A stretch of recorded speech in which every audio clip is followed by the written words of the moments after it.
Good evening, ladies and gentlemen.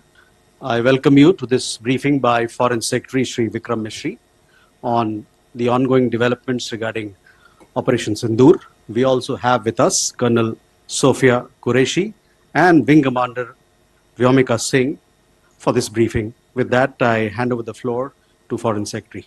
Sir. Thank you, Ranveer. Good evening. Thank you all for joining for this briefing. You would have perhaps seen some information related to developments since late last night, early this morning, which has been put out by the Ministry of Defense. Just in case it has been missed, I will request Colonel Sophia Qureshi and Wing Commander Vyomika Singh to just update you and fill you in on the details. Thank you, sir. Operation Sindoor पर 7 मई 2025 को हुई press conference के दौरान भारत ने अपनी प्रतिक्रिया को केंद्रित, संतुलित और गैर उत्तेजक बताया था। यह विशेष रूप से स्पष्ट किया गया था कि पाकिस्तानी सैन्य ठिकानों को निशाना नहीं बनाया गया। साथ ही दोहराया गया कि भारत में किसी भी सैन्य लक्ष्य पर हमले का उचित जवाब दिया जाएगा। 7 से 8 मई 2025 की रात को पाकिस्तान ने उत्तरी और पश्चिमी भारत में स्थित कई सैन्य ठिकानों को, जैसे कि अवंतीपुरा, श्रीनगर, जम्मू, पठानकोट, अमृतसर, कपूरथला, जालंधर, लुधियाना, आदमपुर, भटिंडा, चंडीगढ़, नाल, फलौदी, उत्तरलाई और भुज पर ड्रोन और मिसाइलों से हमला करने का प्रयास किया। इन हमलों को इंटीग्रेटेड काउंटर यूएस ग्रिड और वायु रक्षा प्रणालियों द्वारा निष्क्रिय कर दिया गया। इन हमलों का मलबा कई स्थानों से बरामद हुआ, जो कि पाकिस्तानी हमलों का प्रमाण है। On the night of 7th May 2025, Pakistan attempted to engage a number of military targets in northern and western India using drones and missiles. These places included Avantipura, Srinagar, Jammu, Pathankot, Amritsar, Kapurthala, Nal, Jalandhar, Ludhiana, Adampur, Bhatinda, Chandigarh, Falodi, Uttarlai and Bhuj. These were neutralized by the integrated counter unmanned aerial system and other air defense systems. The debris of these attacks is now being recovered from a number of locations that prove the Pakistani attacks. आज सुबह भारतीय सशस्त्र बलों ने पाकिस्तान के कई स्थानों पर वायु रक्षा रडार और प्रणालियों को निशाना बनाया। भारत की प्रतिक्रिया समान क्षेत्र में समान तीव्रता के साथ की गई। यह विश्वसनीय रूप से ज्ञात हुआ कि लाहौर में स्थित एक वायु रक्षा प्रणाली को निष्क्रिय कर दिया गया। Today morning, Indian Armed Forces targeted air defense radars and systems at a number of locations in Pakistan. Indian response has been in the same domain with the same intensity as Pakistan. It has been reliably learnt that an air defense system at Lahore has been neutralized. Pakistan ने नियंत्रण रेखा पर आकरण गोलीबारी की तीव्रता बढ़ा दी है, जिसमें कुपवाड़ा, बारामूला, उरी, पुंछ, मेंढर और राजौरी क्षेत्रों में मोर्टार और भारी तोपखाने का इस्तेमाल किया जा रहा है। Pakistan has increased the intensity of its unprovoked firing across the line of control using mortar and heavy calibre artilleries in areas in Kupwara, Baramulla, Uri, Poonch, Mendhar and Rajouri sectors in Jammu and Kashmir. 16 innocent lives have been lost, including 3 women and 5 children, due to the Pakistani firing. Here too, India was compelled to respond to bring mortar and artillery fire from Pakistan to a halt. Indian Armed Forces reiterate their commitment to non-escalation, provided it is respected by the Pakistan military. Jai Hind.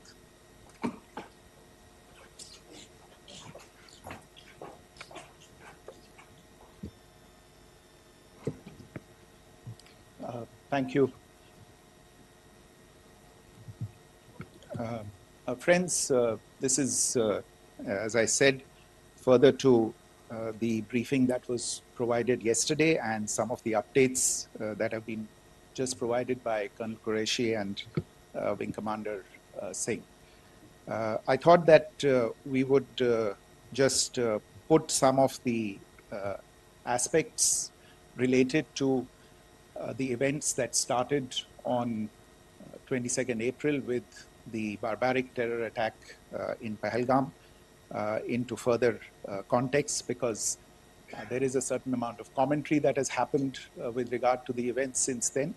And more than the commentary, there has been a lot of disinformation that has been directed at us from across the border. So a few things that I would like you to keep in mind. First of all, there is mention on all sides of escalation. I think the first point that you have to keep in mind is the attack of 22nd April in Pahalgam is the original escalation. ये जो सिलसिला है जो हम देख रहे हैं आज की घटनाओं को लेके, ये 22 अप्रैल के पहलगाम के हमले से शुरू हुआ है. एस्केलेशन वहां पे हुआ है और उस एस्केलेशन का जवाब भारतीय सेना ने, भारतीय फौज ने कल अपने एक्शन से दिया है. Secondly, I want to invite your attention to the involvement of the group calling itself the Resistance Front in these attacks. I pointed this out yesterday that this is a group that is a known front for the well-known Pakistan-based terrorist organization, Lashkar-e-Taiba. The group has been reported earlier. I mentioned to you about the Indian authorities providing information to the UN 1267 Sanctions Monitoring Committee. And in fact, we are going to be meeting with the team again very soon, and we will be providing an update to the information that we have provided earlier. But what is interesting, दिलचस्प बात यह है कि संयुक्त राष्ट्र की सुरक्षा समिति में जब पहलगाम के हमले को लेके एक प्रेस वक्तव्य जारी करने की बात चल रही थी, तो आप सोचिए किस देश ने टीआरएफ का, द रेजिस्टेंस फ्रंट का उसमें मेंशन किया जाना, उसको अपोज किया, पाकिस्तान ने. This was after the fact that the TRF claimed responsibility for this attack not once but twice within a few hours after the incident on the 22nd of April, and then again on the morning of 23rd April. And it is perhaps only after the full gravity of the incident was realized by its masters and handlers across the border that it was managed to back off from this claim. Obviously, that retraction doesn't convince anybody. तीसरी चीज जो मैं आपसे कहना चाह रहा था, और कर्नल कुरैशी और विंग कमांडर सिंह ने कल भी बड़े स्पष्ट शब्दों में और आज भी आपसे ये बात साझा की है. जो भारतीय रिस्पॉन्स है वो नॉन एस्केलेटरी है, प्रिसाइज है, सटीक है, मेजर्ड है और कंसिडर्ड है.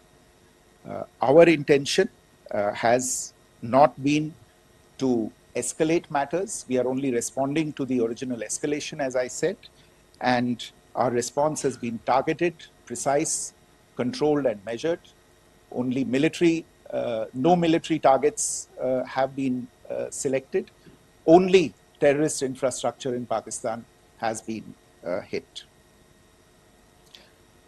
Now, there are as I said, a number of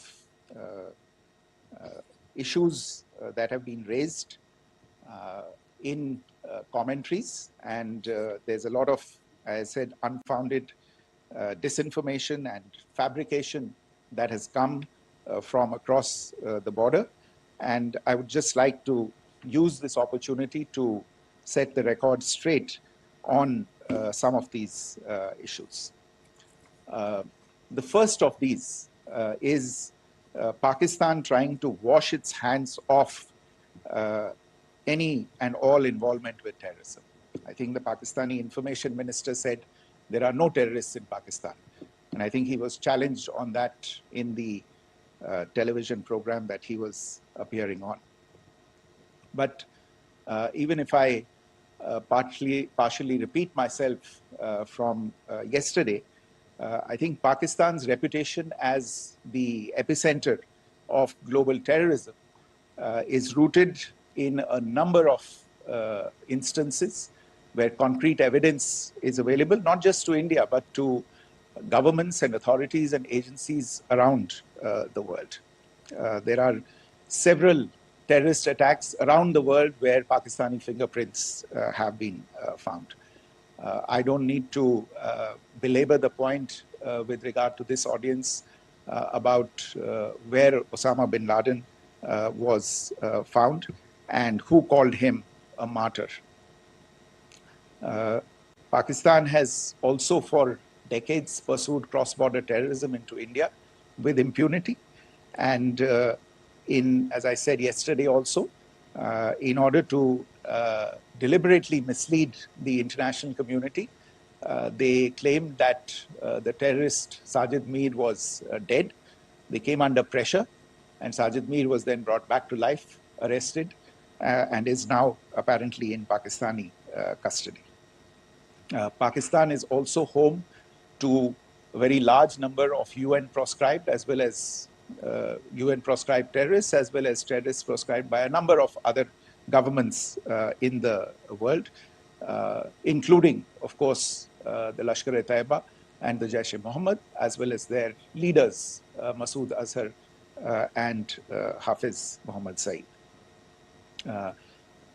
आपने देखा होगा हाल ही में पिछले ही कुछ दिनों में पाकिस्तान के रक्षा मंत्री और उनके पूर्व विदेश मंत्री दोनों ने इस बात को माना है कि पाकिस्तान का ऐसे ग्रुप्स के साथ जो रिश्ता है वो क्या रहा है.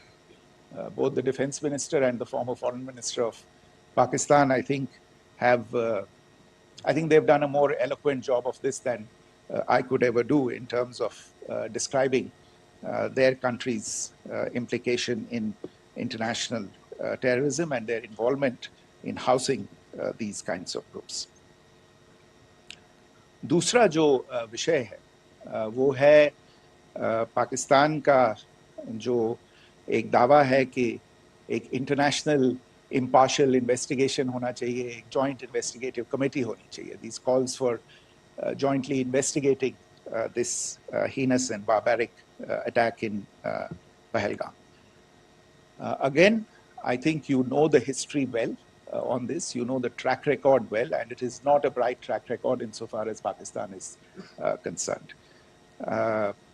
In fact, in the pursuit of justice for the victims of multiple terrorist attacks, whether it be Mumbai in 2008, in Pathankot in 2016, or many others. But in particular for these two attacks, India had offered to cooperate. India provided forensic evidence and urged Pakistan to bring the perpetrators of these attacks to justice. We, in particular with regard to the Mumbai attacks of 2008, where a Pakistani Lashkar-e-Taiba terrorist was captured alive, India provided extensive information and evidence related to the involvement of Pakistani terrorists in this attack. Cases were registered, but you are all aware that these cases have not progressed despite the formation of judicial teams, etc. And Pakistan has consistently stonewalled all efforts to move the investigation along. In fact, with regard to the Pathankot attack as well, a joint investigative team was formed. We gave access, unprecedented access, I should say, to Pakistani team to the site of the attack. Details of call records data and DNA, etc., were shared with Pakistan. We had shared with them details related that we had been able to access to the addresses of terrorists. We presented evidence against the office bearers of Jaish-e-Mohammed who had conspired in the attack, and the handlers of the terrorists who facilitated them and guided them in. But there has been no movement on this. So in all of this, I think the experience has not been positive, and it certainly doesn't give us the confidence now to take at face value Pakistani assertions of wishing to participate in a joint investigation. These are just delaying tactics. These are just stonewalling tactics. And in fact, there is reason to believe that Pakistan uses the evidence that we provide only to cover its tracks and, in fact, defend the terrorists who we are looking for and obstruct the path of investigation. A third point that I wanted to address was the claim that only civilians were killed in the strikes on the 7th of May. We have made the point very clearly that all attacks on the morning of 7th May were against carefully selected terrorist infrastructure, terrorist targets. It is not clear to us, in fact, seeing some of the coverage of the after effects of these strikes, including the funerals for the terrorists that are held yesterday. I think a lot of you have seen the reports and the coverage on media. If only civilians, if any civilians were killed in these attacks, I wonder what message this picture actually sends to all of you. This is a question that is worth asking. It's also odd that the funerals of civilians are carried out with the coffins being draped in Pakistani flags and state honors being accorded. As far as we are concerned, the individuals eliminated at these facilities were terrorists. Giving terrorist state funerals may be a practice in Pakistan. Doesn't seem to make much sense to us. Pakistan has also claimed that India deliberately attacked religious sites. This is completely false again. I have made it clear that the targets were terrorist infrastructure, terrorist facilities, and locations connected clearly with incidents of cross-border terrorism into India. And it is in fact Pakistan that is misusing religious sites as a cover to in fact radicalize, direct and indoctrinate and train terrorists. In fact, contrary to what Pakistan is claiming, yesterday Pakistan launched a targeted attack on the Sikh community in the state of Jammu and Kashmir, hitting Gurdwara in Poonch and the homes of Sikh community members, which came under attack. And we know that at least 3 individuals were killed in that particular attack.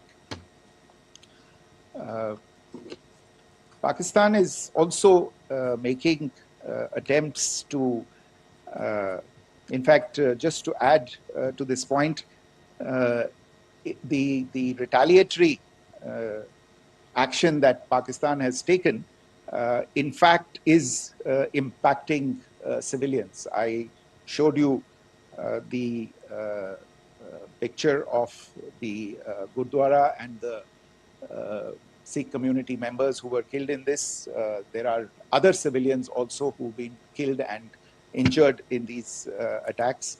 In fact, since yesterday morning, a total of 16 civilians have been killed and 59 others have been injured in the attacks by Pakistan. Not only this, Pakistan is also making attempts as part of its disinformation campaign to paint our action with regard to cross-border terrorism through the communal angle. If that is the issue, then I think I can do no better than to cite or point you in the direction of the Pakistan Army Chief's speech of 16 April 2025. I think that is the last word in communal rhetoric. And in the Pahalgam attack itself, you are aware of the kind of religious profiling that was done there. And perhaps there is a linkage between these two events.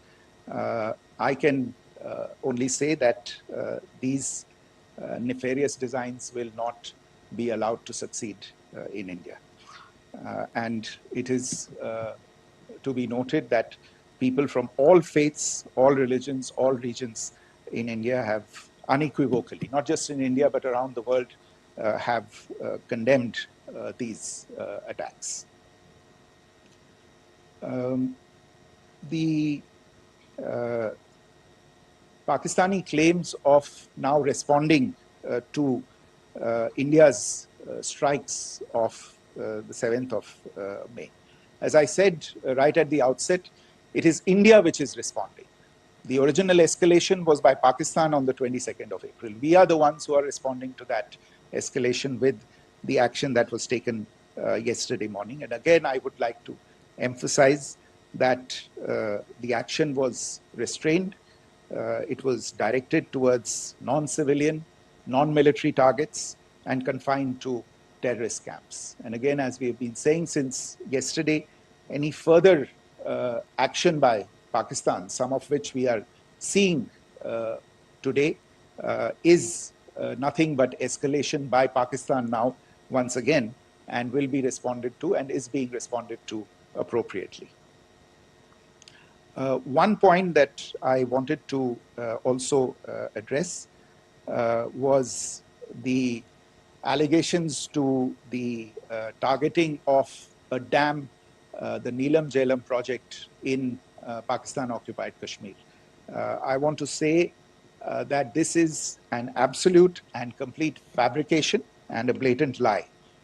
India has targeted only and only terrorist infrastructure, and the details of that terrorist infrastructure, together with the locations, were shared with you yesterday by Colonel Qureshi and Wing Commander Singh.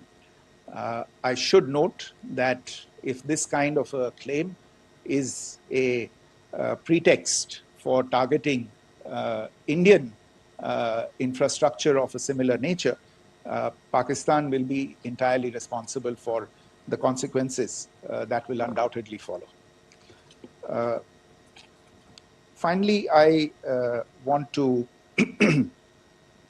address some issues that have been raised related to the Indus Waters Treaty and the disinformation that has been raised in regard to that as well. The fact is that there have been fundamental changes in the circumstances in which the Indus Waters Treaty was concluded, and they call for a reassessment of the obligations under the treaty.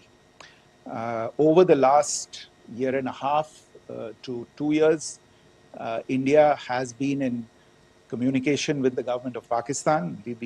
We've sent several notices to them requesting for negotiations to discuss modification of the treaty.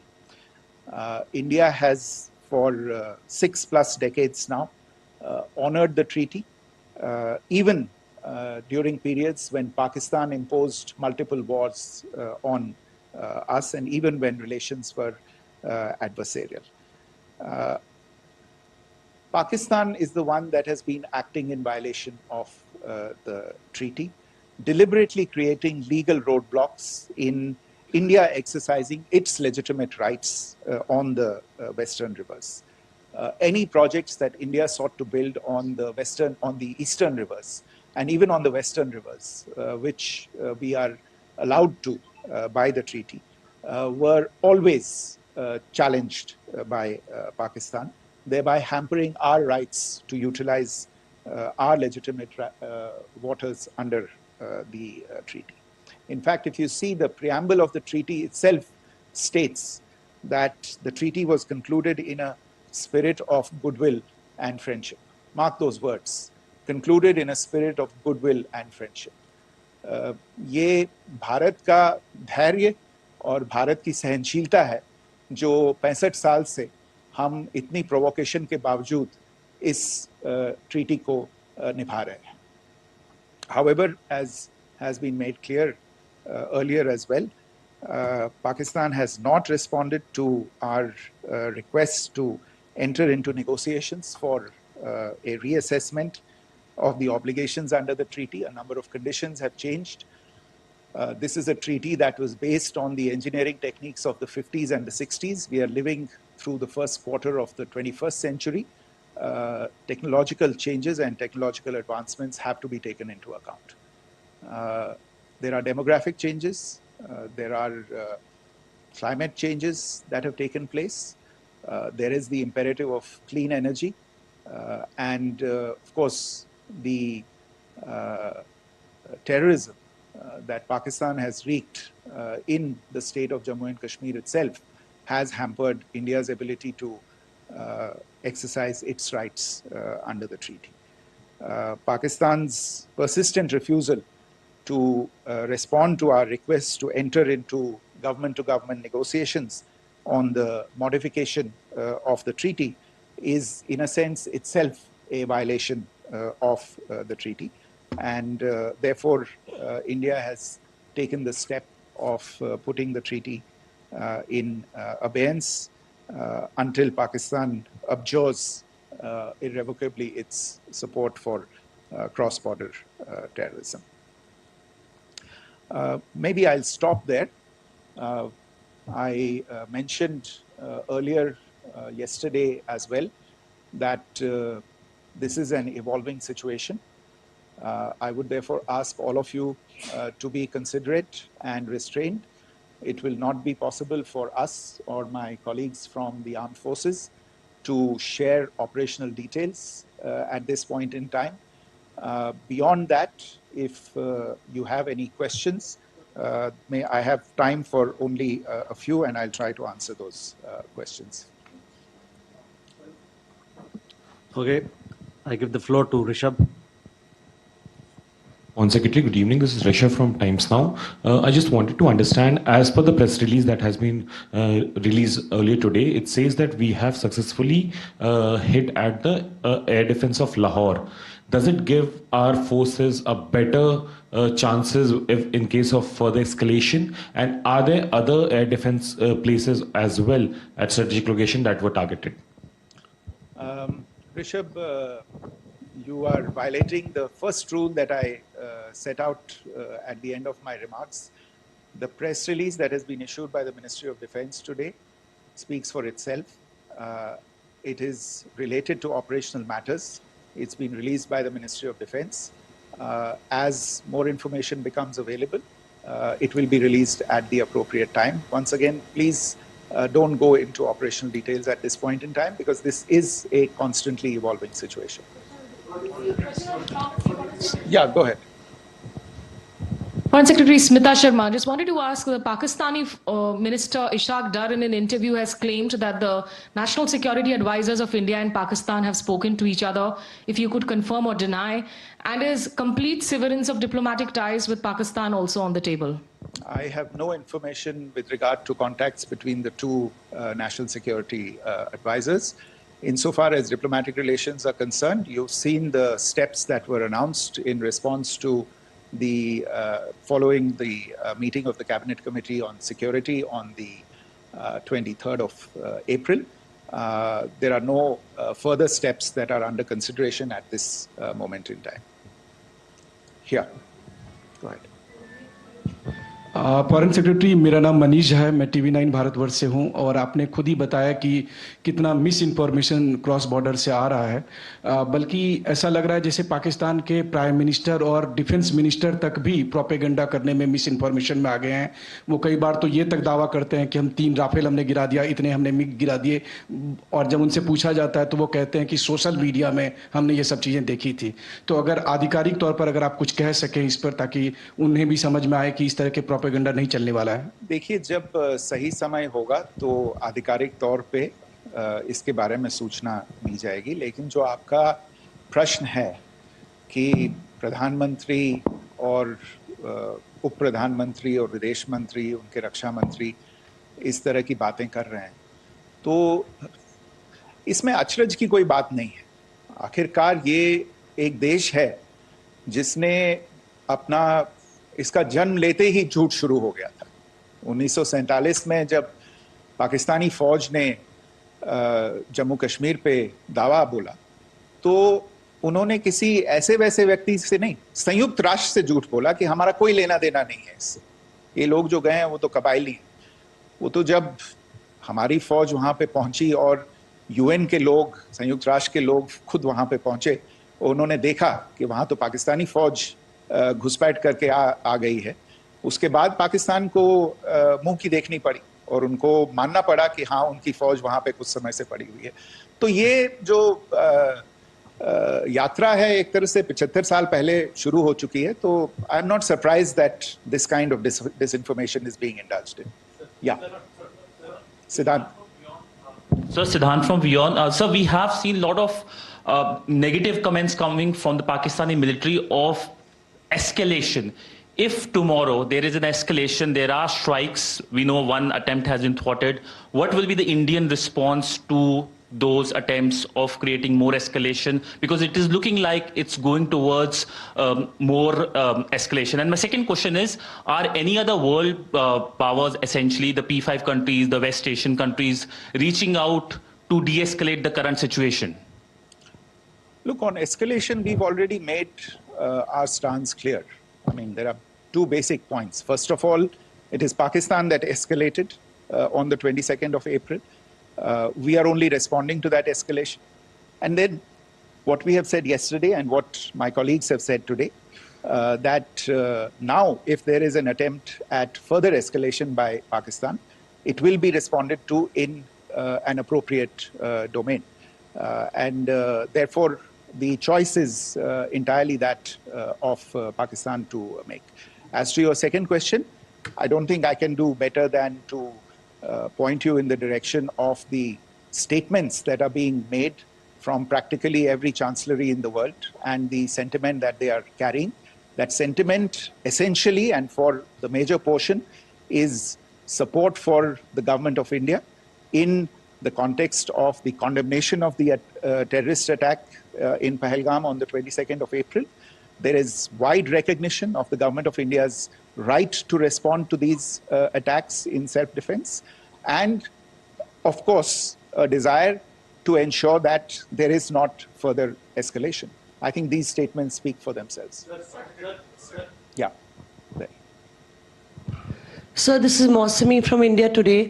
Now, in the all-party meeting, we have learned that the defense minister has said that, in the operations in Sindoor, almost 100 terrorists were killed. Would we have any details about what is the number like, and also about if there were any big faces, masterminds, terrorist masterminds who were in fact killed? There is also a report that Masood Azhar's family's 10 members have been killed, and Rauf Asghar, who was actually the mastermind of Pulwama, he's also been badly, severely injured. I don't have information at this point in time to share with you on these issues. But as I said, I think, there is so much information out there on television, in the news media, in social media, that it sometimes looks like a long time has passed since this. Please understand that slightly over 36 hours only have passed since this operation was undertaken. Let us have some patience. Information will come out. It will be shared in due time. Shruti. Thank you, Foreign Secretary. Shruti Ranjan from Bloomberg. Sir, could you give us any understanding whether India has moved the IMF or the World Bank to kind of, sensitize them about the the bailout that Pakistan has, and the kind of stuff that the Pakistan government is doing? Look, we have an executive director at the IMF. Tomorrow there is a meeting of the board of the IMF, and I'm sure that our executive director will put forward India's position. The decisions of the board are a different matter. The process through which they are made.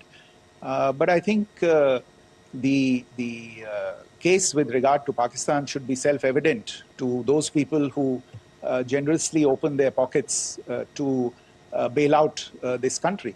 And since you are from Bloomberg, I think you would have the data on how many IMF bailout programs have been, very good, thank you, have been sanctioned in the space of the last 3 decades. And I think you would also have an idea of how many of those programs have actually reached successful conclusion. Probably not many. So I think this is a decision that board members have to take by looking deep within themselves and looking at the facts. So we can, one last question, sir. Yeah. One last question. Foreign Secretary, I'm Siddhant from CNN News 18. I would like to know, since it's an opportunity to speak to you, I would like to know the response coming from United States since last 3 weeks. Saudi Arabia, Qatar. In fact, Prime Minister Modi spoke to Qatar before the strikes that evening. Perhaps how do you read the support coming from these countries? Perhaps traditionally they were seen on the other side. This time around, their statements are strong worded. In fact, India-Saudi joint statement also had a very strong condemnation, strong worded condemnation. United States at all level have condemned the attack and have extended support. In fact, Saudi Deputy Foreign Minister is in India. He just met EMS Jaishankar. Also, if you could shed some light on his visit, his meeting with EMS Jaishankar. In fact, we have also been told that he met Prime Minister Modi. Thank you. Look, all the countries that you named and many others, we have been in touch with them. The Prime Minister has spoken to a large number of world leaders. A large number of world leaders have called him, as have called the External Affairs Minister. As we speak, there are conversations going on today as well with world leaders. And your assessment or conclusion of the general tenor of these messages is very much on point. And I think this is a recognition of the fact, firstly, of the barbaric nature, the unprecedented nature and character and features of the attack in Pahalgam, and a recognition of India's right to respond to this. And also a recognition of the fact that in responding, we have been nothing but responsible and have done so in a restrained, in a measured, and in a non-escalatory manner. I think that counts for something. People have taken that into account, and that is what is explaining the kinds of reactions that we are seeing. And we appreciate the sentiments and the statements that have been made by the vast majority of world leaders. Yes, the Saudi Minister of State for Foreign Affairs is in Delhi. He had a meeting with the External Affairs Minister earlier today. I don't have further details at this moment, but if there are details, the ministry will share them at some point with you. Thank you. I think that's all we have time for today. We'll join you again soon. Thank you all.